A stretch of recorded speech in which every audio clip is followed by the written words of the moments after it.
Hello Taurus, welcome to Ember. This is Gwendolyn. Welcome back to the channel, or if it's your first time, welcome. This video is going to be a monthly tarot scope for Taurus. So while I'm shuffling here, I'm just going to mention a little bit about what's going on astrologically. We entered a Mercury retrograde in Virgo on its 30th, so we're in the middle of that now, and that's going to last through most of September. So till the 21st or 22nd, depending upon where you're at.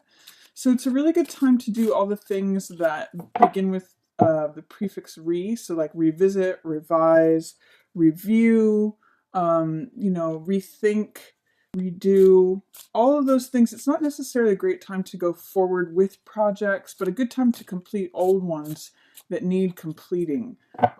So if you have anything that needs editing, it's a great time, Mercury retrograde in Virgo, for, things that have to do with changing words, changing anything that needs editing. Great time to do that until the 21st, or just looking back on things that you might want to change or think about.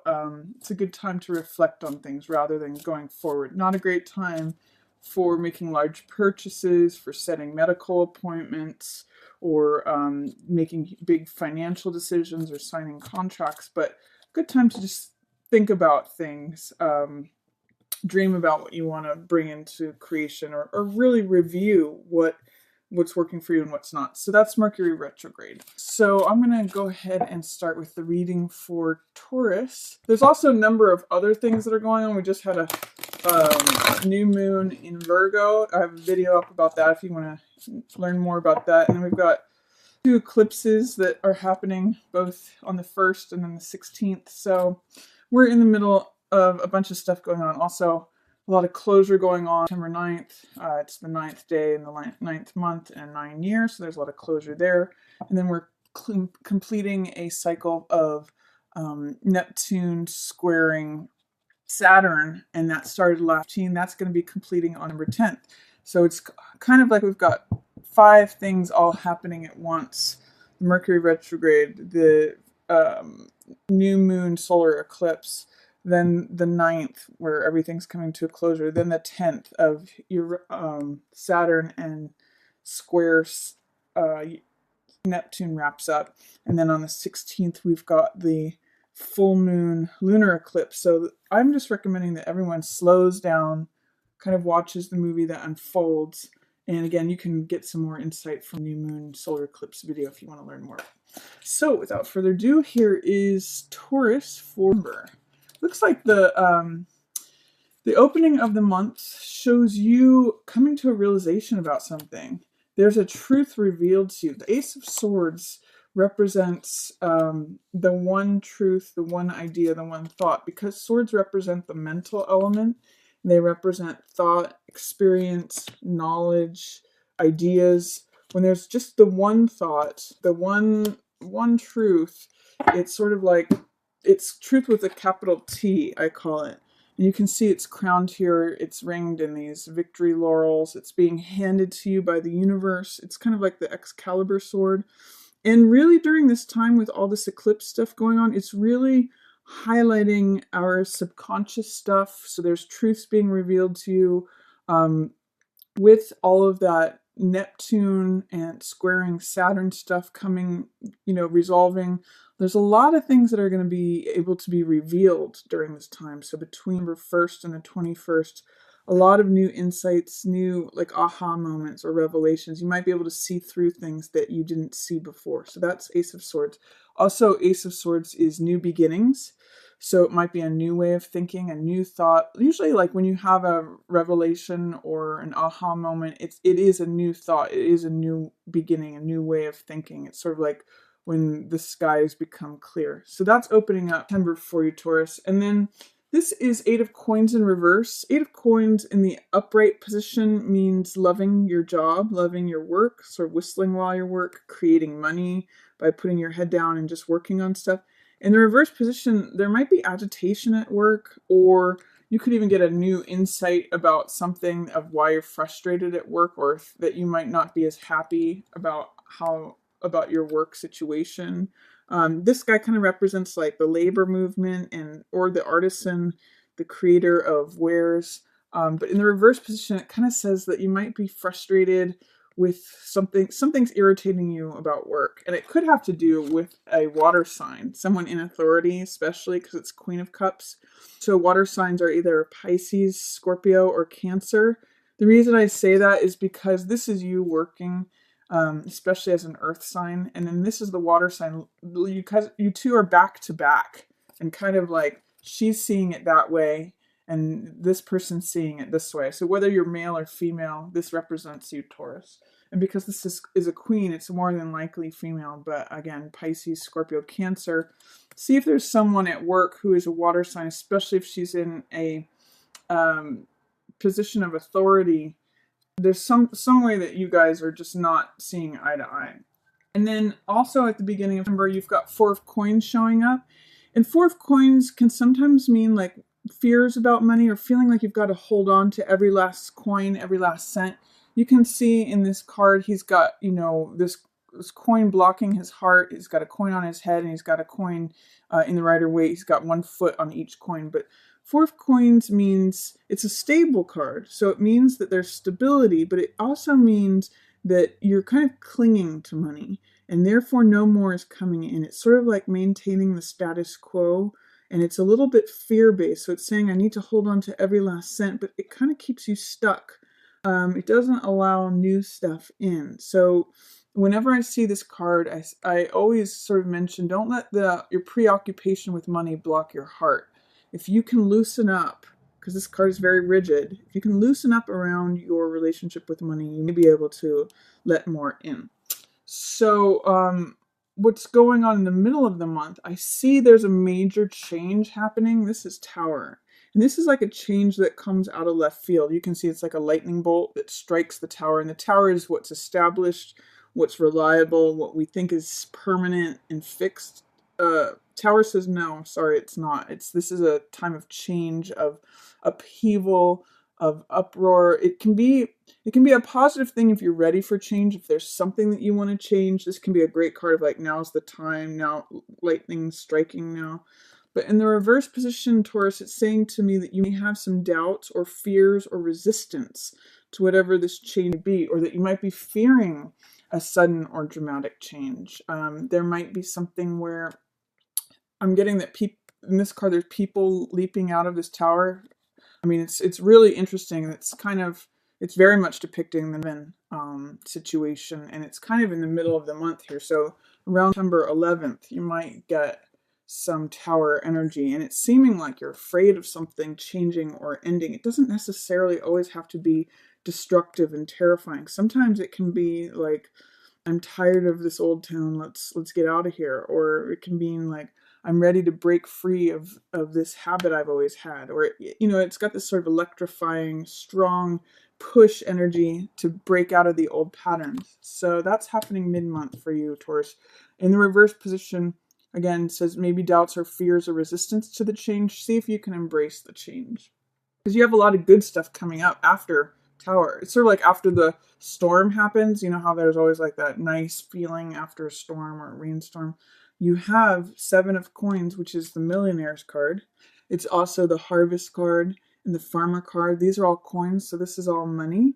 That's saying that you just need to wait for it to ripen on the vine. If there's been like a promotion that you've been wanting, you need to wait for it to ripen, for the time to be right. Because just as in the Farmer card or the Harvest card, the time needs to be right to harvest the crop, because if you pick it too soon, it's sour. It's like if you think about grapes. If you pick them too soon, they're sour. They need to spend time on the vine ripening. And really what this card is about is taking time out to reflect and think about and reassess and reconsider. It's all those Mercury retro words. This card especially talks about that because he takes, while his crops are developing, he takes time out to think, like, is this the harvest that I want to be harvesting? Or, are these the seeds that I want to continue planting? If this is what initial actions were, is this the consequence or the reward that I want to be taking away from it? Do I want to sow different seeds? Is there enough? It's all the questions that a farmer might think of. So, but really it has to do with money, value, assets, all of that. So that's coming to you mid-month as well. You might reassess your financial situation. And then you have Star followed by of Cups. Now these are two very beautiful cards right next to each other. Star is full of hope. That's really one of the main meanings of this card. It's also a card of self-acceptance. You can see in the card she's naked here. And that means accepting yourself just as you are. And without any other trappings, without any other clothes, status, title, reputation, ego, any of that's all stripped away. And she recognizes her own value and place in the universe, just as like the bird has value, the tree, the water, the flower, she's sort of, and the star, they all have their own intrinsic value and therefore radiance. That's what Star is all about. And it's also a card somewhat of like self-acceptance, but just kind of self-forgiveness too, of like if there's something that you feel like you're coming up short with, Star helps you break through that and say, you know what, I am enough just as I am, just as the stars are, just as the bird is, just as the tree is. It's really accepting yourself just as you are. And that therefore gives you hope. And then with Cups, this is the most amount of cups that can appear on a card. Cups represent heart energy and emotion. So of Cups, it's a pretty literal card in terms of its imagery. You see two people who are full of love. It's a card of love, of family, of joy, of peace. You can see in the card the rainbow's end is right where these two are, and they're catching it with their hearts or the cup here. So it's a card of absolute emotional fulfillment, of joy, of peace, of harmony within the family. So enjoy that in the middle of the month. If there's any resistance to what I'll call friction here or sudden change, you're going to come through that in the middle of the month as you reconsider things. There's a place of self-acceptance, realizing your own value and radiance, and you've got this lovely family, peace, joy, happiness, and love, 10 cups, 10 filled cups. It's a great card of happiness. And then towards the end of the month, you've got some Swords cards here, followed by 2 Cups cards. Swords, again, represent the mental element, ideas, thoughts, knowledge. And Cups represent emotion, heart, energy. So Page of Swords represents someone who, it could either be the younger side of yourself who feels very convicted about something, very like, this is what I believe, this is what I believe to be the truth. It could even, in this line, I'm seeing, if you see, it's the sort of the same sword that is being handed to you from the universe here. It could be like a revelation that you recognize and realize at the beginning of the month, turns things upside down and changes things dramatically for you, and you come out with new resolve. You're actually carrying that sword. So Page of Swords is someone who stands up for a certain belief and is willing to fight for it. He's got a lot of optimism. He's got a lot of willingness. He goes out and says, this is what I believe. I'm going to declare it from the mountains. Kind of reminds me of like a college student who wants to save the world, or has this idea and has this belief and wants to go out into the world and declare it and fight for it and just persevere in that direction. And then also you have 4 of Swords, which represents the soldier who is taking a time out from battle and rethinking things. Kind of interesting that it's in this line. Here's work in reverse. And then here's reassessing things in terms of money. And then here's taking a time out. This card is like R&R, rest and relaxation, recharging your batteries, resting to fight another day. It's like hanging your thoughts up on the wall to take a moment. And sometimes new information comes to you when you take the time out to reflect on things. And then you gain and gather strength to go out for when you're active again. You actually have more energy from participating in this card. So interesting combination of willingness to consider an idea, maybe the truth that changes things for you, and then also just reflecting on things. You might want to, these might be old ideas that you're hanging up on the wall, and you're just pursuing this one. You might just need time to reflect on things. You've got, sort of this crusade, perhaps, that you want to go after, or this could be a young person around you, so an air sign, Gemini, Libra, or Aquarius, who's saying, I've got this idea and you need to think about it for a little while. Or it could just be the younger side of yourself, Taurus. Generally, Generally, Page of Swords is air sign, but because it's in line with this here, it could also be the younger side of you. Then we have Page of Cups and 5 of Cups. One thing I'm going to say really quick is you've got 2 pages here. Now, pages represent openness. They're sort of young cards. They're the cards that are less experienced, more naive. They're right before the Jack. They're usually the assistant to the Jack. So pages are full of optimism, willingness, energy and enthusiasm, willing to go out and try things. This is related to the mind, and this is related to the heart.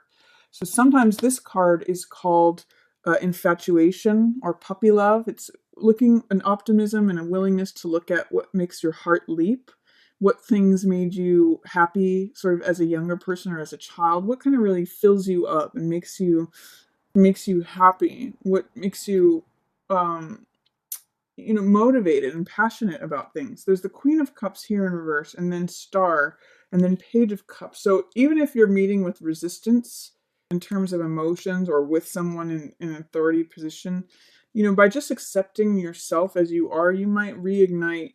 Yeah, I'm allowed to have joy. I'm allowed to have happiness. When I was a kid, this is what made me happy. I used to love to dance or sing or whatever fills your heart. Maybe reawakening that. But I want you to consider, too, these 2 pages are surrounding the 4 of Swords, which is all about reflecting on things, taking time out, taking time to think things over, resting and relaxing. That may give you some renewed young energy, some optimism, some willingness, some enthusiasm. And at the end of the month, there's some loss I see that you may be focusing on. You can see in this card, there's the 3 cups where either blood or wine has been spilled. And this is a card of sorrow, of grief, of sadness. So it's really a card of allowing whatever sadness to come up, allowing a recognition of this loss. But one of the things I always point out in this card is that that's not the only thing that exists. There's these 2 cups. If the person turns around, you can see that these 2 cups are still standing. There may be a relation for some of you between this Page of Cups energy and this 5 of Cups. In other words, you may be feeling feelings of infatuation or love, but that's also reminding you of a loss that could happen in tandem, because there is sort of this blue energy, which is sort of usually signals the blues or just things on your mind. So you consider that and there's all this red energy. So there's this red is passionate, vital, the sort of like blood energy or fire. It's active. And then blue energy is cooling and depressive. So it's almost like there's a push-pull between your emotions here at the end of the month, Taurus. Both something that you're newly optimistic, enthusiastic about, but also something that you might be mourning a loss about or grieving. Just remember that in this card, if it's about focus. You can focus on this. It's good to let out the grief. But when you're done grieving, there's still love available for you here if you turn around to see it. So that's the reading for you, Taurus. I hope you enjoyed it. If you have any questions, please feel free to put those down in the comments, or any comments at all. I love replying to those. If you liked it, you can give it a thumbs up. Or if there's a Taurus that you'd like to share this message with, please feel free to share it. If you've subscribed, thank you. And if you'd like to subscribe, you'll get notifications of new videos I do in your inbox every month. And then I've got a new course coming up in October called Learn the Major Arcana in 2 days. That's going to be coming up through Daily Om in October next month. So if you're interested in that, you can visit my website, or I'll try to put a little, one of the info buttons up here in the corner. So thanks for watching, everyone. As always, yours in the stars.